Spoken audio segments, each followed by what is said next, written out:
In the beginning, there was only the heart. It hung in the void not as a thing, but as a possibility, a single pulsing note of pure potential. When it finally chose to become, it did not explode. It unfolded. From its core spiraled galaxies like glittering threads. Nebulae bloomed as intricate tapestries of stardust, and planets cooled into perfect woven orbs. The universe was not made of atoms, but of a single conscious, luminous weave. The heart was the weaver, the loom, and the cloth itself. And Elara was a stray thought from its dreaming. She coalesced from the lingering glow of a newly spun nebula, a wisp of self-awareness in a robe of starlight. While other beings of light danced in the grand patterns, Elara was drawn to the quiet places. The frayed edge of a spiral arm, the dim knot of a dying star, the silent, dark gaps between the threads. She carried with her a tiny, persistent chill, the memory of the void that was, a cold curiosity. She found the first flaw in the silver veil of Andromeda. It was not a tear, but a forgetting. A swath of stars had fallen into a silent, repetitive pattern, a dull echo of their original song. The light was there, but the music was gone. It felt numb. Elara reached out. Instead of adding more light, she did something the other luminous ones never considered. She listened to the silence.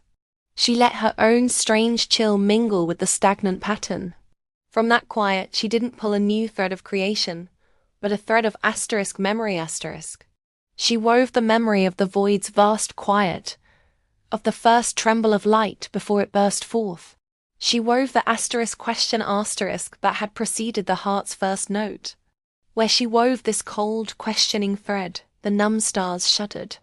The repetitive pattern broke, and in that breaking, a new, more complex melody sparked to life. A melody made richer by its memory of the silence. It was a scar, but a beautiful one. The heart of light noticed. Its attention was a wave of warmth that made galaxies tremble with joy. But its message to Elara was not warmth. It was a single resonant question, felt in the core of her being. Why do you weave with shadow? I do not weave with shadow, Elara answered, her thoughts cool filaments in the cosmic web. I weave with what the light has forgotten. The silence before the song. The question before the answer. The edge that gives the center its shape. The heart pulsed, a rhythm of immense, perplexed love. It showed her the grand design, the glorious, interconnected tapestry of blazing being. This is the purpose, it sang. To make more light, more connection, more pattern. Elara bowed her head, but her chill persisted. And what of the places the pattern cannot reach? What of the gaps? A tapestry with no gaps is just a solid wall. It has no depth. She journeyed on, now an outcast by choice. She was called the mender of silence, the weaver of questions. She went to places of great wounding supernova scars, the gravitational wells of forgotten black holes, and did not try to fill them with blinding new light. Instead, she wove intricate nets of acknowledgement around them, patterns that honored the emptiness, that made the surrounding light appreciate its own fragile existence. Her creations were haunting and strange. Nebulae that shone with a cool, phosphorescent grief, star clusters that pulsed with rhythmic, questioning doubt. The other luminous beings shied away. Her work made the perfect music of the spheres feel incomplete. Finally, Elara came to the greatest flaw of all. It was at the very outer fringe of existence, in the young universe's expanding edge. Here, the weave was thin, the threads of creation stretched and faint, and in one vast cold region, the weave had stopped. It wasn't torn. It was as if the heart's intention had simply faded, losing faith at the very frontier. It was a blankness, a growing amnesia that threatened to unravel backwards. The full, furious warmth of the heart was there, pouring glorious, creative light into the gap. But the light spread and thinned and vanished like rain on desert stone. The blankness drank it and remained blank. Elara approached. The loving, frantic light of the heart pushed against her. Asterisk, it is emptiness. It must be filled.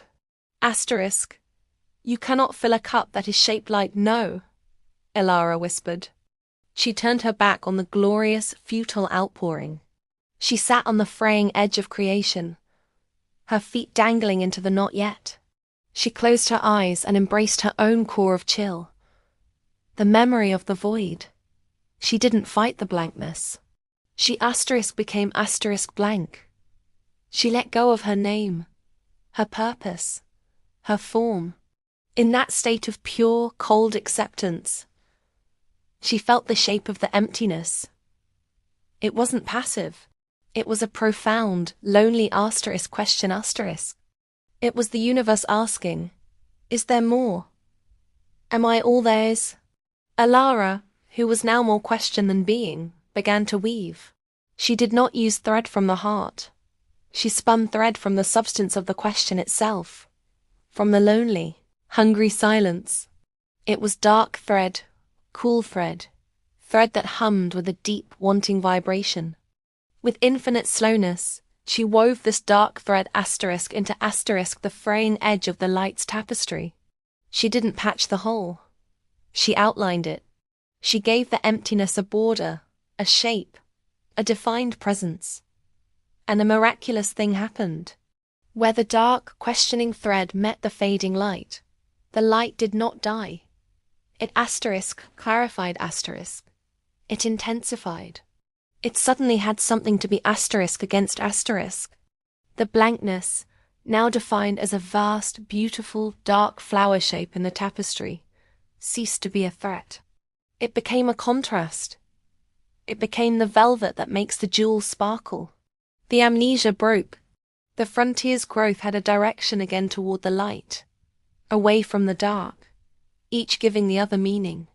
The heart of light, which had been pouring forth in desperate generativity, stilled. For the first time, it felt not just its own glorious pulse, but the asterisk space asterisk around its pulse. It felt the silence that made its song a song. A new kind of understanding washed through the weave. Perfection was not wholeness. Wholeness required the acknowledgement of the fragment, the scar, the question, the end. Elara, exhausted, her starlight dim, felt the heart's attention return to her. Not as a force of correction, but as a mirror. It showed her not the grand tapestry, but her own reflection, a being of cool light, standing at the border of all things, her hands holding both luminous and dark thread. Asterisk, you are not a flaw. Asterisk, the heart sang, its voice now containing depths of quiet it had never known. Asterisk, you are the tension that makes the music possible. You are my first and final question. You are the other half of my heartbeat. Asterisk and Elara, the weaver of silence, finally felt warm. Not with the blaze of unconditional creation, but with the profound, earned warmth of being understood. She had not mended the heart's work. She had completed it. For a tapestry that contains no shadow has no light. It is only a blinding, featureless glare. Together, the pulse and the pause, the note and the silence, they began to weave a universe that was truly and achingly whole.